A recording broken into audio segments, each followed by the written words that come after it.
Karine Stutzmann, bonjour. Bonjour. Nous allons parler de l'orthographe et de Twicté. Twicté. Alors, donc vous êtes enseignante en CP-CE1, c'est ça? Oui. Et vous utilisez depuis quelques années Twitter? Oui, tout à fait. Depuis 2014, en fait, j'ai commencé la Twicté avec les CE1. Et au fur et à mesure de l'année, les enseignants de CP ont eu envie d'adapter le dispositif pour des élèves qui sont encore non lecteurs et qui ont donc des besoins différents. Et donc il y a eu tout un travail collaboratif en ligne grâce au fil de discussion Twitter pour adapter ce dispositif qui était initialement prévu pour des élèves de cycle 3 à des élèves de CP. Alors concrètement, comment se déroule une séquence? Enfin, je ne sais pas si c'est une séquence, une matinée, ça se passe comment? Alors ça se déroule sur 15 jours. En fait, d'abord, il y a un texte, une dictée. Alors pour les CP, au début, c'est une courte phrase qui est dictée en dictée classique aux élèves. Ensuite, on passe par une phase de dictée négociée où les élèves vont confronter leur représentation pour argumenter, pour ensuite décider, choisir le texte négocié pour les 3 élèves. Et ensuite, ce texte, il est envoyé à une autre classe. L'autre classe nous aura aussi envoyé ses propres productions. Et ensuite, il y a une phase de correction collective et ensuite une phase où on va repérer les erreurs des camarades. Puis, là, c'est la phase la plus intéressante, on va produire les toutis. Alors, ces toutis sont des justifications orthographiques en 140 caractères pour les élèves de cycle 3 ou des élèves de cycle 2 qui sont lecteurs, mais au CP, ça, c'était pas envisageable. Donc, du coup, on est passé par l'oral et on produit alors des toutis vidéo. Des toutis vidéo, astuces. Effectivement, parce que Twitter, dans la tête des gens, c'est 140 caractères, mais Twitter, c'est aussi, on peut associer des images, des vidéos, des liens sur d'autres choses. Hein. Tout à fait. Et sur Twitter, en fait, la vidéo est limitée à 30 secondes. Donc il y avait ce côté concision, précision, puisqu'on a peu de temps pour parler.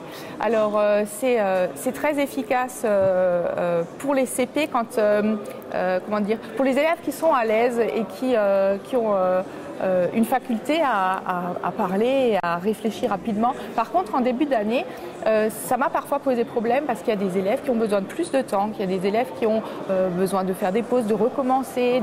Et là, l'application vidéo sur Twitter nous coinçait.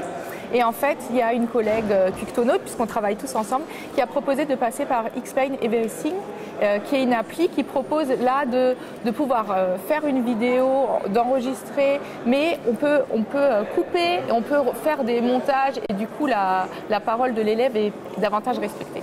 Okay. Alors pour ça, vous avez soit des tablettes, soit des ordinateurs en classe. Chaque élève produit sa propre vidéo, c'est ça ou c'est par petits groupes? Oui, on travaille par petits groupes. Alors moi j'ai des tablettes, des tablettes en classe et les élèves travaillent par petits groupes. Et en fait, chaque groupe va produire son outil, mais comme on travaille ensemble, voilà, il y a un élève qui va pouvoir parler de la balise, l'autre qui va procéder à la justification. Donc c'est un travail collaboratif aussi au sein du groupe.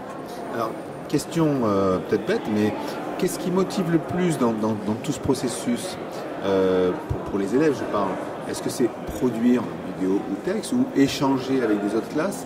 C'est quoi en fait qui est le plus... Mais en fait, comme c'est un projet, c'est l'ensemble du projet qui est motivant pour les élèves. Mais je pense que ce qui fait... ce qui est le plus pertinent dans la Twicté, c'est le fait que ça fasse sens pour les élèves, puisque c'est pas une situation apportée par l'enseignant un peu artificielle pour pousser à l'apprentissage. En fait, tout le projet fait sens, puisqu'il y a cette communication, il y a le concret de la phrase produite par l'autre classe qui contient des erreurs. Il faut leur corriger, il faut les aider, donc on produit le outil, et c'est tout ça qui est riche pour les élèves. L'échange, c'est ça qui m'intéresse le plus, vous le sentez. La classe avec qui on échange, ou les classes, je ne sais pas, oui. Elles sont choisies comment? Est-ce qu'il y a des liens par ailleurs qui se créent? Alors en fait, ça c'est le gros du travail qui est fait par Fabien Aubart et Régis Forgione qui dirigent le projet Twicté et qui eux, en amont d'un épisode Twicté, vont créer une cartographie et dans cette cartographie, en fait, on va pouvoir voir avec quelle classe partenaire on va travailler. Et ce qui est assez exceptionnel, c'est qu'ils ont ils ont pensé à permettre à changer de partenaire à chaque épisode, ce qui fait qu'au cours d'une année, on va rencontrer plusieurs classes partenaires. Et plus de partenaires, c'est divers échanges. Et l'année dernière, ma classe, par exemple, a échangé avec une classe CP du désert, une classe de Martinique, et donc là, une classe du Canada. Et donc là, on a tout un travail autour de la culture, des modes de vie, de la géographie. Et les élèves vont être amenés, alors ça c'est eux qui en avaient envie, en dehors, si vous voulez, c'est le dispositif Twicté qui l'a permis, mais en dehors du projet, de prendre contact avec ces classes, de leur poser des questions et d'avoir des échanges avec eux.